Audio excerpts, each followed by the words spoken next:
Hello everyone, good evening. I'm exciting way ngasi di. Kaino hindi pa huda haraw eh. Chathak piyo chathak tang na dum yeng ba yani. Ado beginners course ni ko intermediate hoy naga leiba advanced hoy naga leiba kango hiti kesu se fruitful oira roy na khali ko.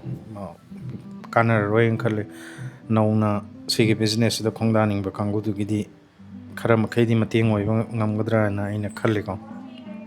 Sigi space ko LG diary gi Sunday evening tea and char se yamne ingna sikpa jaga amni ko sei sida tips leiroi haidi leibe yon bagi sida leiro sida yolo to bagi tips yauroi sei sida prediction yauroi market mathak chakani makha chakani sideways leini yauroi sei sida assam lambi leiroi ko sibu to ri bisa tan yardam ni kholodam ne adu mamta leiroi sei sigi series say I'm saying I have the absolute beginners kini ko taseng na beginners kini kana gumba sigi market asibu khangning ba natra share market kaino khangning ba market asida lamjen tanaring da ba ko tong magi lambi da lamjen tanaring da ba kangu gine aduna haurase kamaina trade togni ase hana khangdri da khoina khangda darkar we se trading is kaino se hana khangje ba ko trading is kaino se hana khangdragadi trading changba yaroi natra samna kanda car se kaino se hana khangdragadi car kumai thoru ni natra car ge example se dum khar dum lawraga dum set se ko nuaina ba ana trading se to se da maruina kana kai hetare kari mindset ta changake na hairaga di ko mi anam manani ko ai samuk suni matamam da ko yam thuna paisa tan me yaba jaga adegi price se aina bu predictor di summena heta khanja yaba ai isani isagi boss hoi jaba andi aina haigra di summena khan ba yaba business ma khalam ne ba dugum platform ne adu itare adu trading na te na tra adu hope as ai kai tare asha ai gadra hope mangum ne ba ko adu itare adu trading na te si bu clear oi ro ko trading is a kai no is dum clear or mani khale trading is a business amne business e karamba business no har kan nang na decision lo di se ko khudong cha da ba mayam ka hetare oi thokani oi tho oi khang da ba mayam dagi marak ta lo decision amne se business e ko aduna trading ai se hope natte trading is a practical ne sima ka ok da ba ko trading is yam samna har kan leibe yon ba kanatra ohong ba sauna leibe yon ba pot amagi asset amagi leibe yon ba du ne trading hai se adai du da ai gi kanaba lahu bu du ne price hong ngai leire tanga yole natra price tange yon thwe adoi tardi participants leire buying selling leibe su yon ba su sden ba kai nei te adoi tar ein to ise kai no ai auction nam da participate to ne natra bits hai je ko adoi tar de karam gi auction nen chala se kana amna lupa la ama na nongon da lupa la am de gi hen di leiba pam di pam na lam lising tara hai re akhoi ni de gi amu paisa hen na pai ba third person am lam lising kuntra hai fourth person na lam lising yang kai countdown 1 2 3 sol lai re loi re andra khoi de pisa pai bana namaga sakre adai tari aine yoribu auction je aigi oirani si car se aigi oirani haibegi certainty di laite ba uncertain ngak tane ba sei se dai se participant to ne auction nam da participate to du ne ba ai su participant da mane ba oi se ko every candlestick every chart mamal yauri se kai no haragadi taken taina temi laiba yon ba tawri duna yana vaine lupa yang khai da yare ai yolage lupa yang khai da ai leirege na man leire ai leirege lupa yang khai da na ai yolage na amasong thokle adai tari leiba yonba ani sine ba thengnari se dum every price movement is the second oi gera minute oi gera sai da leiba yomba sine ba thengnari se that's it sidagi kesu heningai leite ba hoina khangu dei se ko pora ni thokle ba doi tari trading ga investing ga gi khena ba kaino se su khang da ya de ba yam ruoi se taram ngani trading tawnu invest on ani ji gi khena ba su khang da ya de ba khoina ko ꯑꯗꯨ ꯑꯣꯏꯇꯥꯔꯗꯤ investment ꯍꯥꯏꯁꯤꯅ ꯀꯩꯅꯣ ꯍꯥꯏꯔꯀꯥꯟꯗ invest ꯍꯥꯏꯁꯤꯅ ꯃꯇꯝꯗꯅꯦꯕ ꯆꯠꯂꯤꯁꯦ ꯃꯇꯝꯗ ꯈꯦꯠꯅꯕꯁꯦ ꯄꯟ ꯊꯤꯟ ꯂꯥꯏꯟꯅꯤꯀꯣ ꯇ꯭ꯔꯦꯗꯤꯡ ꯍꯥꯏꯁꯤꯅ ꯇꯥꯏꯃꯤꯡꯗꯅꯦꯕ ꯆꯠꯂꯤꯁꯦ ꯑꯃꯨꯛꯀ ꯍꯟꯅ ꯍꯥꯏꯐꯦꯠ ꯁꯥꯡꯗꯣꯛꯅ ꯍꯥꯏꯒꯦꯕꯀꯣ ꯏꯟꯚꯦꯁꯃꯦꯟꯅ ꯌꯦꯡꯉꯛꯀꯗꯣꯏꯁꯦ ꯁꯤꯒꯤ ꯀꯝꯄꯅꯤꯁꯤꯒꯤ ꯁꯤꯒꯤ ꯕꯤꯖꯤꯅꯦꯁꯁꯦ ꯊꯥ 6 ꯑꯣꯏꯒꯦꯔꯥ ꯆꯍꯤ ꯑꯣꯏꯒꯦꯔꯥ ꯅꯠꯇ꯭ꯔꯒ ꯆꯍꯤ 1 2 3 4 5 ꯂꯣꯡ ꯔꯟꯗ ꯄ꯭ꯔꯣꯐꯤꯇꯦꯕꯜ ꯑꯣꯏꯒꯗ꯭ꯔꯥ ꯇ꯭ꯔꯦꯗꯔ ꯑꯃꯅ ꯌꯦꯡꯉꯛꯀꯗꯣꯏꯁꯤꯅ ꯍꯧꯖꯤꯛ ꯁꯤꯗ ꯄꯤꯔꯤꯕ ꯂꯨꯄꯥ 150ꯁꯦ ꯍꯧꯖꯤꯛ ꯍꯧꯖꯤꯛ ꯂꯩꯕ ꯐꯔꯗ꯭ꯔꯥ ꯇꯥꯏꯃꯤꯡ ꯅꯠꯇ꯭ꯔꯥ ꯅꯤꯡꯊꯧꯀꯥꯕꯒꯤ ꯄꯨꯡ 10 ꯇꯥꯔꯦ ꯁꯤꯗ ꯂꯩꯕꯁꯤꯅ ꯐꯔꯗ꯭ꯔꯥ ꯏꯟꯚꯦꯁꯇꯔꯁꯤꯅ ꯌꯦꯡꯉꯛꯀꯗꯣꯏꯁꯤꯅ 2026ꯀꯤ ꯖꯅꯋꯥꯔꯤ ꯇꯥꯔꯤꯛ 4 ꯑꯩ ꯁꯤꯗ ꯂꯩꯔꯒ 27 28ꯇ ꯁꯤ ꯀꯝꯄꯅꯤꯁꯦ ꯄ꯭ꯔꯣꯐꯤꯇꯦꯕꯜ ꯑꯣꯜꯂꯛꯀꯗ꯭ꯔꯥ ꯈꯦꯠꯅꯕꯁꯦ ꯎꯔꯦꯅꯀꯣ ꯁꯤꯅꯦꯕ ꯑꯅꯤꯁꯦ ꯑꯗꯨ ꯑꯣꯏꯇꯥꯔꯗꯤ ꯁꯨꯄꯤꯔꯤꯌꯔꯁꯦ ꯀꯅꯥꯅꯣꯕ ꯑꯣꯏꯔꯤꯁꯦ ꯀꯅꯥꯝꯇ ꯅꯠꯇꯦꯕ ꯏꯟꯚꯦꯁ ꯇꯧꯔꯤꯕꯁꯤꯁꯨ ꯑꯟꯁꯔꯇꯦꯟꯇꯤꯗꯨꯗꯅꯦ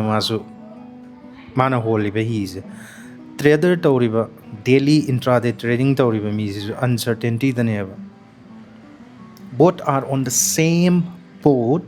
ꯑꯗꯨꯕꯨ ꯈꯦꯠꯅꯔꯤꯁꯦ ꯀꯩꯅꯣ ꯃꯣꯏꯒꯤ ꯒꯦꯝꯗꯨ ꯈꯛꯇꯅꯦꯕ ꯈꯦꯠꯅꯔꯤꯁꯦ ꯂꯣꯡ term short term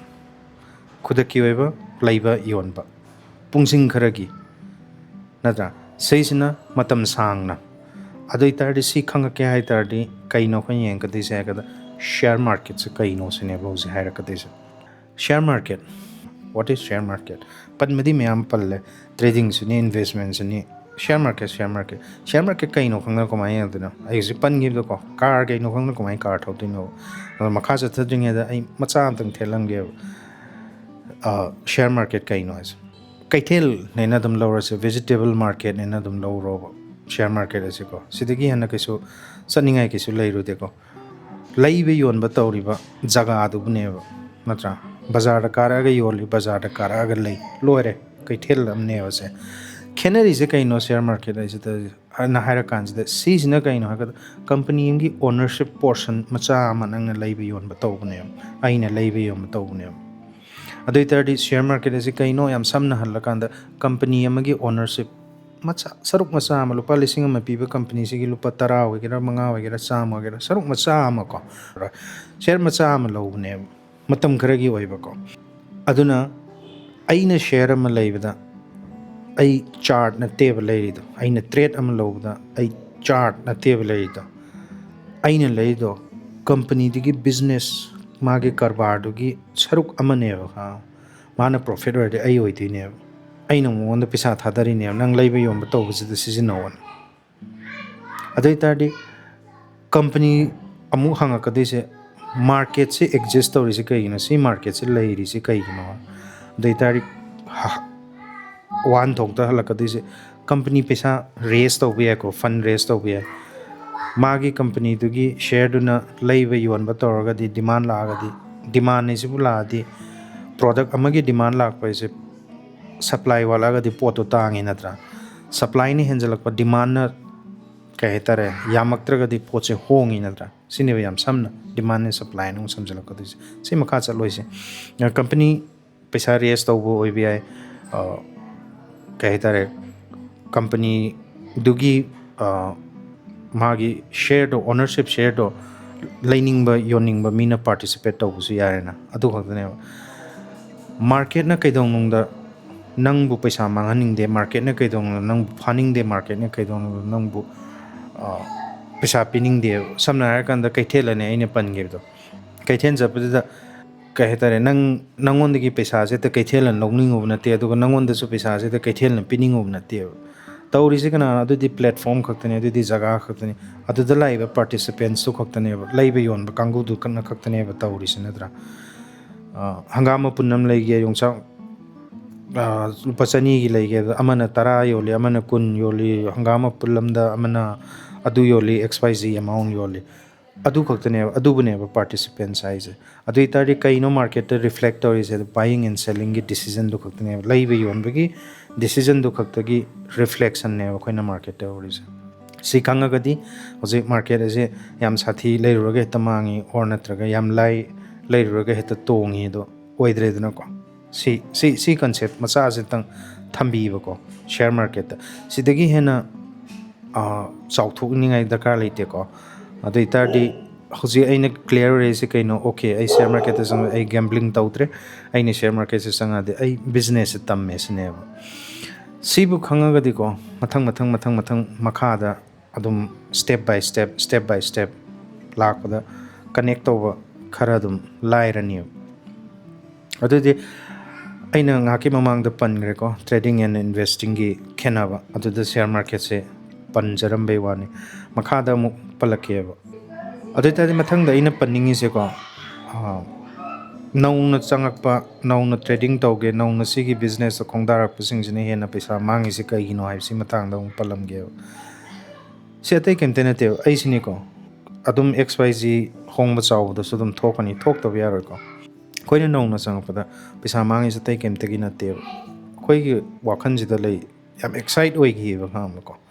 mini manga da rupa chonga tong mini tara da rupa lising ani to yam excite oi gi ba kham ko kahetare quick making machine gi ta itne hoin khali je business am to ge to paisa ke am tha dei matam ke am changi for instance example masa am dum lo je ba kham na kan da lekai gi dukan ama hang gera poultry farm to gera vegetables farming to gera jitna to gera paisa tha dar ga matam changi stai am line hang de se ko surup yon ba mi am da or natraga ising yon ma mi am da or natraga kwa yon ma mi da kwa matam da profit kya tongge kwa matab sa ma natraga surup packet ama natraga ising bottle kun yom da matam kyam changi hoto ge yeng kan da di si jine the best tar mini manga tara da mana no ma da tali pesa du gi double concept se adu gi excitement da ne sanga khris next time kai no na la ka de sida fast result ne wa khoida pangi se kahe tare as mini manga tara da result tha la ko tha ma natraga pung tare ni pa natraga numini nium ni phamu da bi da ko fast result ne wa khoida ga sali je adai tar di khoida wa le se kain basic learning wat pe ne ba thik em na te basic learning wa le idea do leitre pesa da tha da phangni khan ba mamang da ina pan gi da ko isani sagi makok thong badum oijab to ain khan gi dun chum men an sapa kanam yapi ningai leitab se sigi concept se dei ne most beginners isam su yaw na khoina pisa mangi se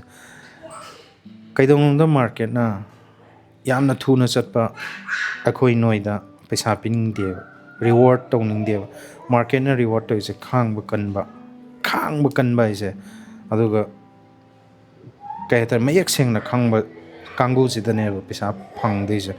clarity labor patience labor impatience and the market na reward to ro yes oje pan gre ko trading the so market ti kai mara le ja ponte ko trading ne ing sa ha gi buying selling decision ne adai tar trading na punish to ise kana no hai kan da khang ba kan da ba ne punish to ti se ko pisa mang di se khang ba kan da ba clarity le ta ba gamen ta da kangu koi no ise ne pisa mang di se adai tar di beginner ma gi right mindset se kai hoi ge ta ge na hai ra se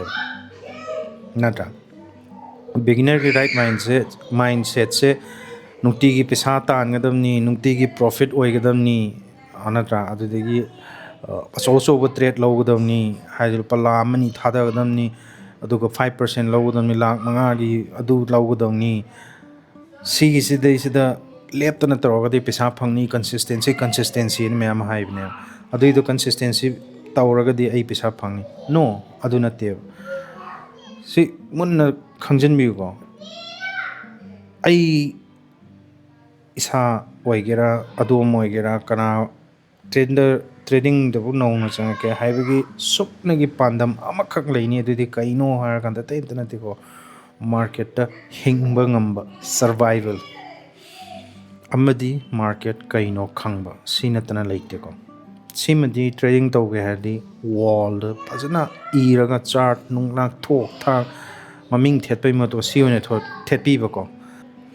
my only goal is to survive and understand the market si tharaga aigi supna gi pandam se hingba ngamba amadi market pu khangba ngamba si kaktane na thar chaw na thelaga thambi na phe chart candlestick pattern ꯑꯗꯨ ꯑꯗꯥ ꯊꯝꯕꯒꯤ ꯃꯍꯨꯠꯇ ꯏꯁꯥꯒꯤ capital ꯏꯁꯥꯒꯤ ꯄꯩꯁꯥꯗꯨꯕꯨ protect ꯇꯧꯔꯗꯤ ꯇꯨꯡꯗ ꯂꯥꯛꯀꯗꯧꯔꯤꯕ ꯈꯨꯗꯣꯡꯆꯥꯕ ꯃꯌꯥꯝꯁꯤꯅ ꯏꯁꯥꯕꯨꯁꯨ ꯑꯗꯨꯝ ꯄ꯭ꯔꯣꯇꯦꯛ ꯇꯧꯕꯤꯅꯤꯕ ꯁꯤꯁꯤꯗ ꯑꯥꯔꯊ꯭ꯔ ꯑꯅꯤ ꯊꯣꯛꯅ ꯍꯜꯂꯨꯕꯒꯤ ꯗꯔꯀꯥꯔ ꯂꯩꯇ꯭ꯔꯦꯅ ꯈꯜꯂꯤ ꯇ꯭ꯔꯦꯗꯤꯡ ꯑꯁꯦ ꯑꯦꯛꯖꯥꯝꯄꯜ ꯑꯣꯏꯅ ꯇ꯭ꯔꯦꯗꯤꯡ ꯑꯁꯦ ꯀꯩ ꯍꯥꯏꯇꯥꯔꯦ ꯀꯥꯔꯒꯤ ꯑꯦꯛꯖꯥꯝꯄꯜ ꯂꯧꯁꯦ ꯍꯥꯏꯕꯗꯣ ꯀꯥꯔ ꯊꯧꯕ ꯇꯝꯕꯅꯦꯅ ꯈꯟꯕꯤꯌꯣ ꯁꯣ ꯄꯤꯔ ꯊꯣꯛ ꯊꯤꯟꯖꯤꯜꯂꯒ ꯍꯦꯛꯇ ꯒꯤꯌꯥꯔ 4-5 ꯄꯥꯜꯂ ꯅꯦꯠꯄ ꯌꯥꯕ ꯍꯧꯅꯗꯦꯕ ꯅꯠꯇ꯭ꯔꯥ ꯑꯍꯥꯟꯕꯗ ꯑꯩꯈꯣꯏꯅ ꯇꯝꯃꯤꯁꯦ ꯀꯟꯇ꯭ꯔꯣꯜ ꯇꯝꯃꯤ driving license rules and regulation traffic rules and ꯔꯦꯒꯨꯂꯦꯁꯟꯁꯦ ꯑꯩꯈꯣꯏꯅ ꯇꯝꯗꯣꯏꯁꯦꯀꯣ ꯑꯗꯨꯗꯒꯤ ꯁꯣꯁꯥꯏꯇꯤ ꯔꯨꯜꯁ ꯑꯦꯟ ꯔꯦꯒꯨꯂꯦꯁꯟ ꯅꯠꯇ꯭ꯔꯥ ꯍꯣꯡ ꯇꯧꯕ ꯌꯥꯕ ꯖꯒꯥ ꯇꯧꯕ ꯌꯥꯗꯕ ꯖꯒꯥ ꯒꯥꯔꯤ ꯀꯟꯅ ꯊꯧꯕ ꯌꯥꯕ ꯖꯒꯥ ꯀꯟꯅ ꯊꯧꯕ ꯌꯥꯗꯕ ꯖꯒꯥ